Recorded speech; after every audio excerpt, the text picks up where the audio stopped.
नमस्कार. मी गोपीनाथ पाटील, प्राध्यापक रामदास जोड फाउंडेशनचा प्रवक्ता म्हणून आज या ठिकाणी आपल्या समोर आलो आहे. प्राध्यापक रामदास जोड सर यांनी भारतीय जनता पार्टीच्या वतीने सर्वच इच्छुक उमेदवार जे आहेत, म्हणजे पंचायत समिती गणाचे असतील किंवा जिल्हा परिषद गटाचे असतील, त्यांच्या सर्वांचीच उमेदवारी अर्ज भरले होते. नेमकं काय विषय काय? आता सुरुवातीला आपली जिल्हा परिषद पंचायत समिती 13 जानेवारी साधारण त्याचा वेळापत्रक जाहीर झालं. तर त्या 13 जानेवारीच्या अगोदरच आपण पालकमंत्री आणि जिल्हाध्यक्ष यांना आपण आपल्याकडे इच्छुक असणारे कार्यकर्ते सर्व पंचायत समिती गण आणि सर्व पंचायत झेडपी गट यातून यादी आपण सुरुवातीला दिली होती. त्यानंतर पक्षाच्या वतीने मुलाखती घेण्यात आल्या. त्या मुलाखतीला ही सर्व उमेदवार इच्छुक उमेदवार हजर होते. त्यांनी मुलाखती दिल्या आणि मग त्यांनी ते अर्ज भरले. आता तुम्ही या अर्ज भरण्याविषयी काय वरिष्ठांनी चर्चा केली होती का की भारतीय जनता पार्टीने आम्ही उमेदवारी अर्ज भरतो? चर्चा केली होती. हे आमचे इच्छुक उमेदवार आहेत आणि आम्ही यांचे अर्ज भरत आहोत असं आम्ही वरिष्ठ पातळीवर कळवलं होतं. आता या ठिकाणी भारतीय जनता पार्टी आणि राष्ट्रवादी यांची युती झालेली आहे. आता उमेदवारी अर्ज माघारी घेण्यासंदर्भात आपल्याला वरिष्ठांकडून काय सूचना आहेत का? अजून तर तशा काही सूचना आलेल्या नाहीत, पण वरिष्ठ पातळीवर चर्चा झाल्यानंतर जो निर्णय वरिष्ठांचा असेल तो आम्हाला मान्य असेल. उमेदवारी अर्ज भरण्यासंदर्भात आपण जिल्हाध्यक्ष किंवा पालकमंत्री यांची चर्चा केली होती का किंवा केली असेल तर त्यांचं काय विषय काय सुरुवातीला?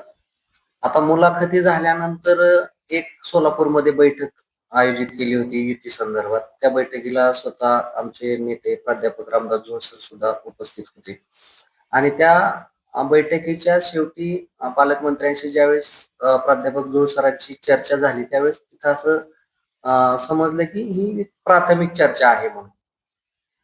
त्यामुळे मग आम्ही गाफील न राहता आम्ही सगळे अर्ज भरून घेतले.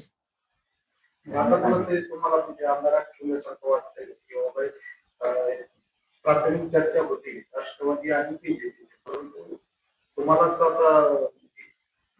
कुठे आमदार नाही असं काही वाटत नाही आम्हाला, परंतु एक पक्षाची ध्येय धोरणं असतात त्या पद्धतीने पक्षाने तो निर्णय घेतलेला आहे आणि तो पक्षाने जो काही निर्णय असेल तो योग्यच आहे आणि त्याला आम्ही सहमत आहेत. परंतु आपण कुठं कमी पडू नयेत किंवा आपण गाफील राहू नये यामुळे आम्ही ते अर्ज सगळे भरले होते आणि कमळाच्या चिन्हावरच भरले होते.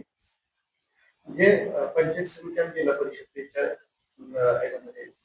गटात आणि गणामध्ये जे उमेदवारी अर्ज भरलेले आहेत ते उमेदवार सुद्धा आपण म्हणजे सक्षम कशा प्रकारचे भरलेले आहेत ते उमेदवारी अर्ज भरण्याचे माघारी घ्या नाही, तसं काही होणार नाही. सगळे जे आता उमेदवारी अर्ज भरलेले आहेत हे सगळेच उमेदवार तसे पाहिलं तर तुल्यबळ आहेत. त्यांचं त्यांच्या भागामध्ये चांगलं उत्कृष्ट काम आहे. ते खूप वर्षांपासून सामाजिक राजकीय क्षेत्रामध्ये चांगल्या पद्धतीने काम करत आहेत. याच्या अगोदरही कुणी तालुका लेवलला कारखान्याला काही पद भूषवलेली आहेत अशी लोक आहेत. परंतु आमची ज्यावेळेस इथं सर्व उमेदवारांसोबत बैठक झाली त्यावेळेस तिथं एकमताने असं ठरले की प्राध्यापक जोड सर जो काही निर्णय घेतील तो निर्णय आम्हाला मान्य असेल. याच्यात बंडखोरीचा काही विषय राहणार नाही. आता आपण जी माहिती देतात त्या माहिती म्हणजे आतापर्यंत पाहिजे गेलं तर प्रत्येक वेळेस म्हणजे आज काय माहिती असेल तर जोडसर देत पण तो आज जोडसर त्या ठिकाणी उपस्थित आहे. कुठेतरी उमेदवारी किंवा पक्षाने कोणते विचार केला म्हणून काय चालू आहे? नाही, असं काही नाही. प्राध्यापक जोड सरांना एक अर्जंट महत्वाची बैठक असल्यामुळे ते बाहेर गावी गेलेले आहेत आणि ह्या गोष्टी कुठेतरी जनतेपर्यंत पोहोचल्या पाहिजे असं त्यांचं म्हणणं होतं आणि प्राध्यापक जोड सरांशी चर्चा करूनच ह्या गोष्टी सगळ्या आम्ही आपल्या समोर मांडत आहोत. आपण जे जिल्हा परिषद गटामध्ये आणि पंचायत समिती गणामध्ये उमेदवार दिले होते त्या उमेदवारांची यादी आपल्याकडे आहे का? कोणती होती? आहे यादी, मी तुम्हाला यादी वाचून दाखवते. यामध्ये जिल्हा परिषदेसाठी जे इच्छुक उमेदवार होते त्यामध्ये प्राध्यापक रामदास मधुकर जोळ, शोभा हरिभाऊ झिंजाडे, माया रामदास झोळ, शीतल शशिकांत पवार, सुरेखा संतोष देवकर हे उमेदवार जिल्हा परिषदेसाठी इच्छुक होते. त्यांचे फॉर्म आपण भरलेले आहेत आणि ते फॉर्म मंजूरही झालेले आहेत. त्यानंतर पंचायत समितीसाठी आपण जे इच्छुक उमेदवारांचे फॉर्म भरले होते त्यांची यादी मी तुम्हाला वाचून दाखवतो. त्यामध्ये भक्ती संदीप सरडे, सुनील राजाराम भोसले, प्रिया गणेश जाधव, शुभांगी प्रताप खाडे, राजेंद्र गजेंद्र बाबर, महावीर बाळासाहेब एकाड, शुभम हनुमंत भोसले, शशिकांत आनंदराव पवार, दत्तात्रय श्रीरंग जगदाळे, सुनीता जगन्नाथ जाधव, रफिक लाईक अली खान आणि संतोष शिवाजी शिंदे ह्या उमेदवारांचे आपण अर्ज भरले होते आणि त्यांचे अर्ज आज मंजूरही झालेले आहेत. आपण एखादी वरिष्ठांकडून काय त्याच्या सूचना आहेत महागाई अजून तर नाही आल्या, पण आज उद्या काहीतरी होईल असं समजतं. आता तो वरिष्ठांचा निर्णय, त्यांचा जो निर्णय असेल तो आमच्यासाठी अंतिम असेल आणि आम्ही तो नक्कीच म्हणजे जे उमेदवार दिलेले आहेत त्यामध्ये जर निवडणूक जर लढवायची असेल तर यामध्ये साधारण किती निवडून किंवा कशी लढत कशी.